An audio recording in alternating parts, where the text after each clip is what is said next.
नमस्कार दोस्तों, बहुत बहुत स्वागत है आपका अपने YouTube चैनल हिंदी साहित्य में। आज का जो हमारा विषय है वह है अमीर खुसरो की हिंदी कविता। आज हम अमीर खुसरो के बारे में पढ़ेंगे।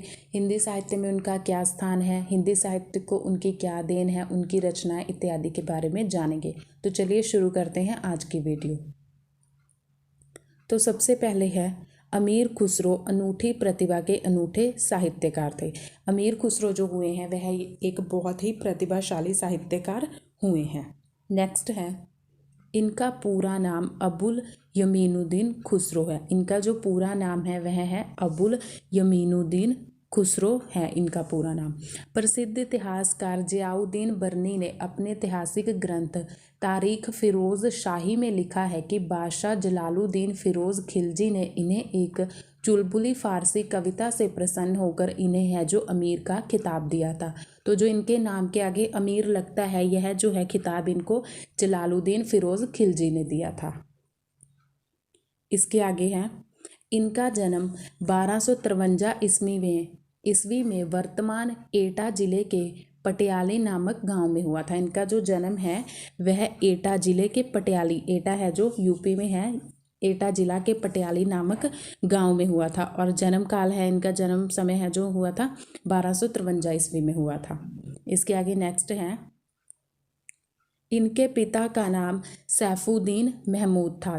तो जो इनके पिता का नाम था वह सैफुद्दीन महमूद था। ऐसा माना जाता है कि एक लड़ाई में इनके पिता का निधन हो गया था, जिसके बाद है इनको इनके नाना के घर भेज दिया गया था। खुसरो के नाना का घर भारतीय सभ्यता और भारतीय संस्कृति का केंद्र था। वहीं पर इन्होंने हिंदी के साथ संस्कृत, फारसी, तुर्की, अरबी तथा अन्य प्रादेशिक भाषाओं का है जो कुशलता प्राप्त की थी।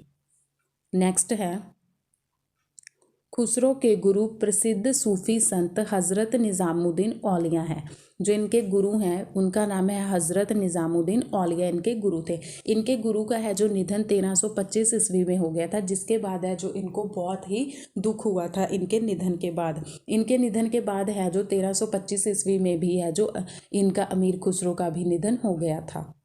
नेक्स्ट है, इन्हें हिंदी खड़ी बोली का प्रथम कवि माना जाता है। अमीर खुसरो हैं जो इनको हिंदी खड़ी बोली का है जो प्रथम कवि माना जाता है। अगर आपको यह प्रश्न कभी पूछा जाए कि हिंदी खड़ी बोली का प्रथम कवि कौन है, तो उसका उत्तर है अमीर खुसरो। नेक्स्ट है, अमीर खुसरो ने भाषा के लिए हिंदी शब्द का प्रयोग हिंदुई, हिंदवी, हिंदोई जैसे शब्दों का प्रयोग करके हिंदी नाम दिया है।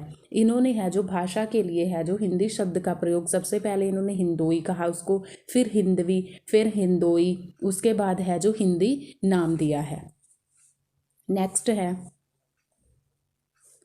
अलाउद्दीन खिलजी ने अमीर खुसरो को तोताए हिंद की उपाधि दी थी। इन्हें है जो तोताए हिंद भी कहा जाता है अमीर खुसरो को। जो यह उपाधि दी थी अलाउद्दीन खिलजी ने दी थी इन्हें यह उपाधि।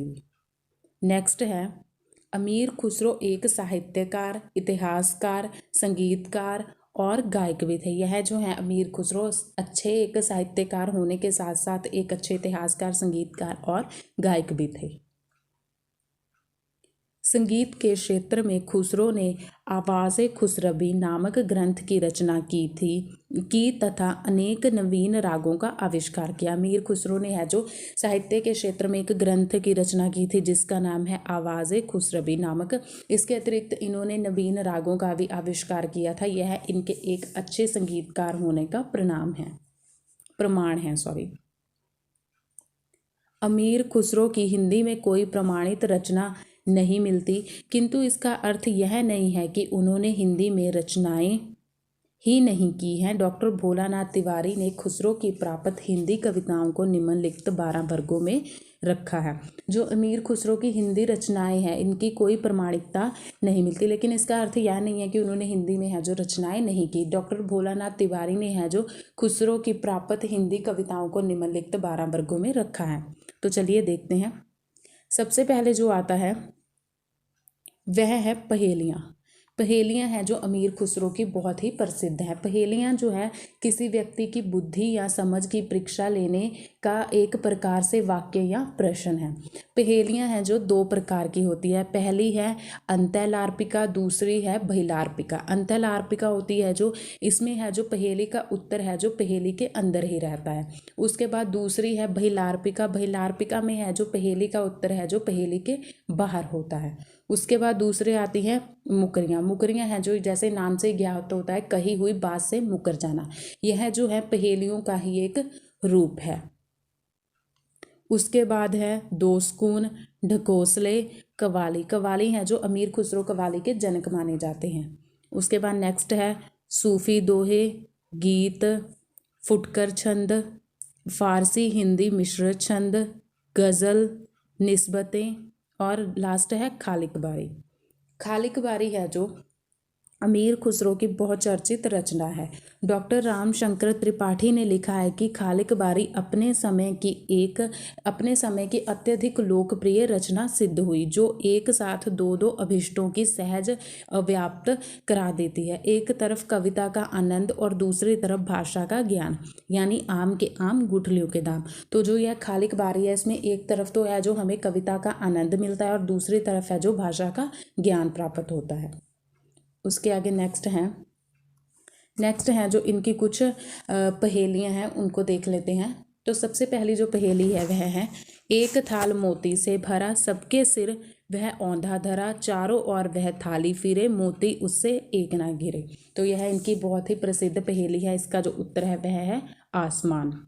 उसके बाद दूसरी पहेली है एक नारी ने अचरज किया, सांप मार पिंजरे में दिया, ज्यों ज्यों सांप ताल को खावे, सूखे ताल सांप मर जाए।